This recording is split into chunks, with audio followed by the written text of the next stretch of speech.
ने ऑस्ट्रेलिया को न सिर्फ हराया बल्कि उसके सेमीफाइनल से बाहर जाने का रास्ता भी दिखाया। Outstanding batting performance led by their skipper in Rohit Sharma. अपने बैट की गर्जन से ऑस्ट्रेलिया की रिटर्न फ्लाइट बुक करवाने के बाद अपनी विरासत में ट्रॉफी की तलाश में लेजेंड रोहित शर्मा।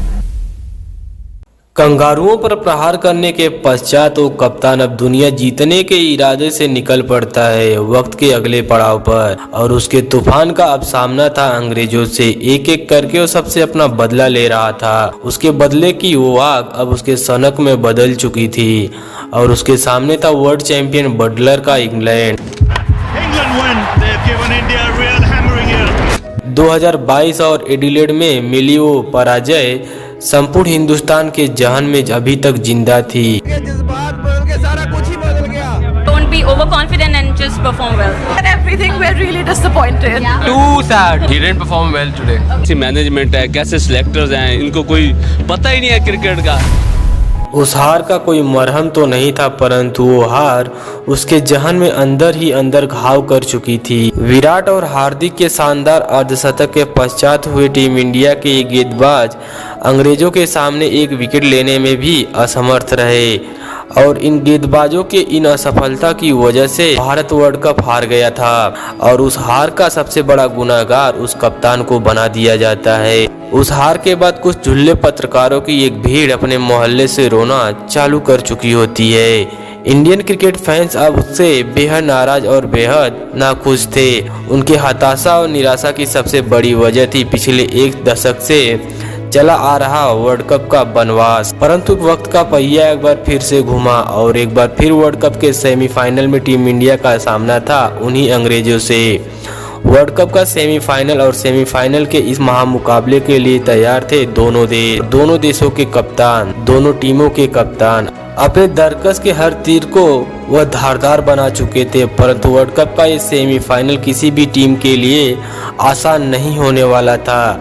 ऐसे में अंग्रेजों ने टॉस जीतकर अपने पुरानी चाल का अनुसरण किया और टीम इंडिया को पहले बल्लेबाजी करने का फैसला सुनाया। टीम इंडिया का वो कप्तान इस मैदान पर खाली अब की बार नहीं आया था।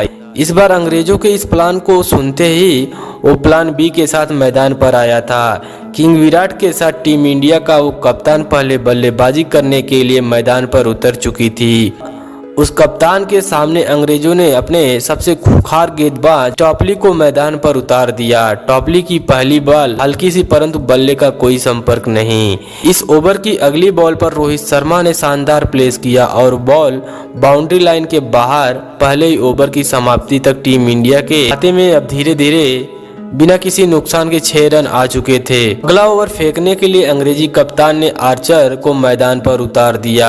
आर्चर के इस ओवर में टीम इंडिया को महज 5 रन प्राप्त हुए। अब टीम इंडिया के खाते में ऐसे में बस 11 रन ही बने थे, परंतु तीसरे ओवर की दूसरी बॉल और किंग विराट का ये शानदार सिक्स, इस सिक्स के बाद अब सबको यकीन था कि किंग विराट अपने फॉर्म में वापिस आ चुका है। परंतु टॉपली की अगली बॉल और उस बॉल में किंग विराट क्लीन बोल्ड हो जाते हैं। विश्व क्रिकेट के सेमीफाइनल में टीम इंडिया ने तीसरी ओवर में अपने सबसे बड़े और सबसे धांसू किंग विराट को खो चुका था और 3 ओवर की समाप्ति तक टीम इंडिया के खाते में अभी तक 21 रन पर 1 विकेट हो चुका था। अब कप्तान के साथ खेलने के लिए पंत मैदान पर आए हुए थे, परंतु सामने से team India back to back wicket खो रही थी। 6 ओवर का खेल खत्म हो चुका था। टीम इंडिया के खाते में 46 रन और साथ ही में किंग विराट और ऋषभ पंत का विकेट टीम इंडिया खो चुकी थी। सूर्य ने रोहित के साथ मिलकर एक साझेदारी निभाने का वादा किया, परंतु बारिश के बाद जब पुनः खेल प्रारंभ हुआ तो जिसका डर था वही हुआ। बारिश के बाद टीम इंडिया के 2 बल्लेबाज अंग्रेजों पर आक्रमण कर चुके थे। पहले कप्तान ने लिविंगस्टोन को रख कर दिया, फिर सूर्या ने सैम को याद दिलाया। सैम के इस ओवर में टीम इंडिया के लिए 19 रन आए, जिसमें हिटमैन का एक ट्रेडमार्क 6 भी शामिल था। इस 6 के बाद टीम इंडिया के कप्तान का 50 पूरा हो चुका था। इस 50 के बाद टीम इंडिया के कप्तान से और धुआंधार पारी की उम्मीद थी लोगों को। हिटमैन के अर्धशतक के बाद लगभग 13 ओवर का खेल खत्म हो चुका था। टीम इंडिया के खाते में महज 110 रन आ चुके थे। अब यहां से अगले 7 ओवर यानी कि 42 गेंदों का खेल बाकी था। अब अगली 42 गेंदों में टीम इंडिया को अधिक से अधिक रन बनाने थे और अपने इसी प्रयास में कप्तान रोहित शर्मा राशिद के हाथों क्लीन बोल्ड हो गए। परंतु सूर्या का सूर्य नमस्कार अभी भी अंग्रेजों पर जारी था। अब लगभग 16 ओवर का खेल खत्म हो चुका था। टीम इंडिया के खाते में महज 126 रन आए हुए थे। हिटमैन के जाने के बाद सूर्या भी कुछ खास नहीं कर पाए और 126 आते आते टीम इंडिया का साथ सूर्या भी छोड़ चुका था। जो मैच पूरी तरह से टीम इंडिया के पक्ष में जा रहा था, वही मैच अब पूरी तरह से पलट चुका था। ऐसे में इंडियन क्रिकेट फैंस को उम्मीद थी जडेजा और हार्दिक से एक विस्फोटक फिनिश की, और हार्दिक अपने इसी प्रयास में 17वें ओवर में जॉर्डन को रिमांड कर लिया और जॉर्डन के इस ओवर में बैक टू बैक छक्के जड़कर अपने मंसूबों को जाहिर कर दिया। परंतु तीसरे छक्के के प्रयास में हार्दिक पांड्या ऊपर सैम करन के हाथों में पकड़े गए। जॉर्डन की अगली बॉल पर शिवम दुबे का भी शीघ्र पतन हो गया। क्रिस जॉर्डन ने टीम इंडिया को अपने अकेले दम पर बैक टू बैक में धकेलने का प्रयास किया, परंतु पटेल और जडेजा अंग्रेजी गेंदबाजों को कूटकर टीम इंडिया के स्कोर को 170 के पार पहुंचा दिया। ये रहा टीम इंडिया के बल्लेबाजों का स्कोर कार्ड। टीम इंडिया की ओर से टीम इंडिया के कप्तान के खातों में अर्धशतक की पारी आई। वहीं हार्दिक, सूर्या और रविंद्र जडेजा के बल्ले से शानदार पारी आई हुई थी। ये रहा अंग्रेजी गेंदबाजों का स्कोर कार्ड। आदिल राशिद अंग्रेजों के सबसे सफल गेंदबाज रहे। क्रिस जॉर्डन अंग्रेजों के सबसे सफल गेंदबाज रहे। वहीं चोपड़ा का खाता खाली रहा। अब अंग्रेजों के सामने 172 का लक्ष्य 2022 के उन यादों को ताजा कर रहा था, क्योंकि मैदान बदल चुका था, वक्त बदल चुका था, पर नहीं बदला था तो टीम इंडिया का सेमीफाइनल में अंग्रेजों को लक्ष्य देने का वो तरीका। संपूर्ण क्रिकेट फैंस को यकीन हो चुका था कि अगर इस बार फिर से बटलर का बल्ला चला तो सेमीफाइनल में उस हार का वो सिलसिला अभी भी बरकरार रहेगा।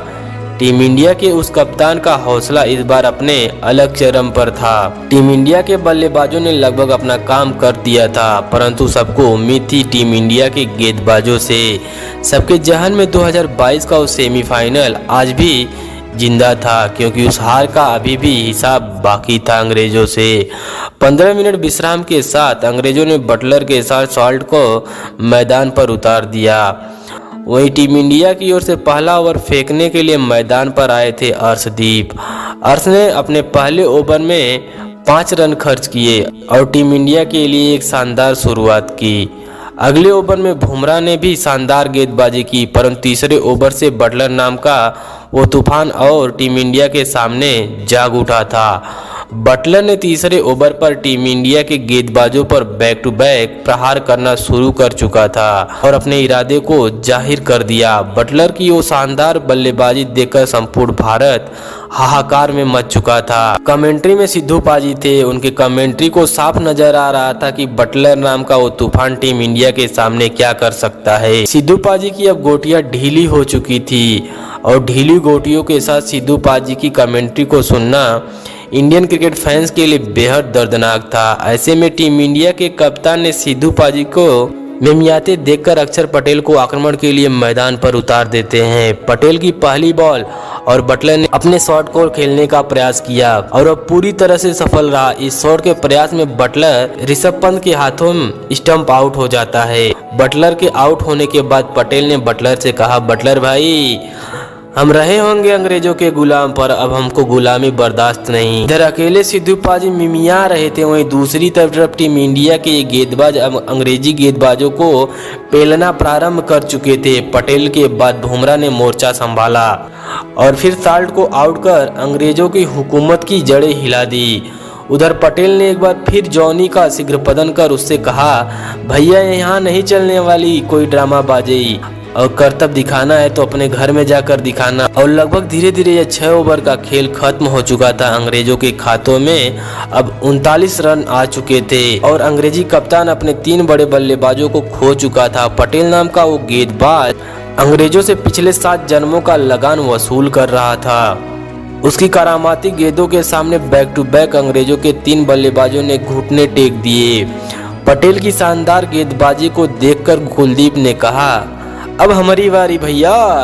कुलदीप ने पहले सैम फिर हैरी को आउट कर अंत में जॉर्डन की जमानत जब्त कर दी और लगभग 14 ओवर का खेल खत्म हो चुका था। अंग्रेजों के खाते में अब 77 पर 7 विकेट थे।